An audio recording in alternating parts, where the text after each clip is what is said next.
नमस्कार प्यारे बच्चों, सिंपल हिंदी शिक्षा में आपका स्वागत है। बच्चों, आज हम करेंगे ह और ह में अंतर।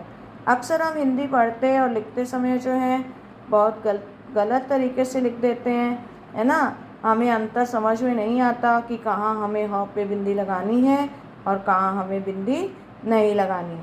तो हम कठिनाई महसूस करते हैं और इसके उच्चारण में भी जो है बहुत ही अंतर है। इसलिए इसी की जानकारी देने के लिए मैं आपके लिए ये वीडियो लाई हूँ। आशा है आप इसे ध्यानपूर्वक पढ़ेंगे, समझेंगे और आगे से ये गलती नहीं करेंगे। तो बच्चों, ह और ह के उच्चारण में भी अंतर होता है। जैसे ह का उच्चारण जो है वो मुख से होता है और ह का उच्चारण जो है वो नाक से होता है। अब है कि ह का प्रयोग उन वाक्यों के अंत में होता है जिसमें संज्ञा एक वचन में हो। एक वचन यानी किसी भी व्यक्ति या वस्तु का एक होना। जैसे बच्चा शोर मचा रहा है ना, तो बच्चा यहाँ संज्ञा है और एक वचन है का प्रयोग होगा। राम पढ़ रहा है, राम क्या है, संज्ञा है और एक वचन है। पढ़ रहा है का प्रयोग करेंगे, है ना। एक वचन के साथ हमेशा ह का प्रयोग करेंगे। अब है ह का प्रयोग उन वाक्यों के अंत में होता है जिसमें संज्ञा बहुवचन में हो।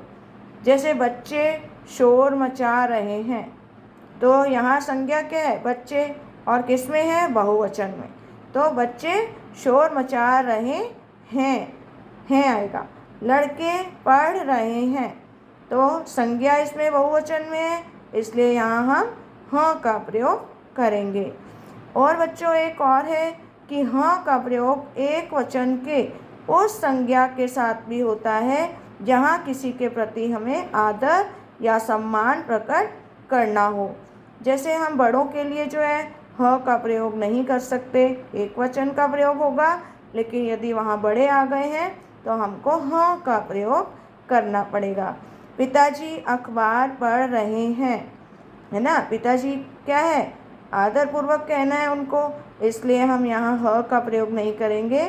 किसका करेंगे, ह का प्रयोग। पिताजी अखबार पढ़ रहे हैं। अध्यापक पाठ पढ़ा रहे हैं।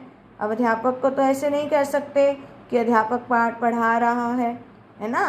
क्या यूज़ करेंगे उनके लिए, रिस्पेक्ट और आदर के लिए, कि हैं का प्रयोग करेंगे कि अध्यापक पाठ पढ़ा रहे हैं। आशा है बच्चों अब ये गलती आप दोबारा नहीं दोहराएंगे।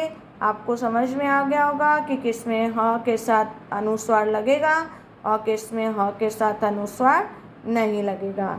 धन्यवाद।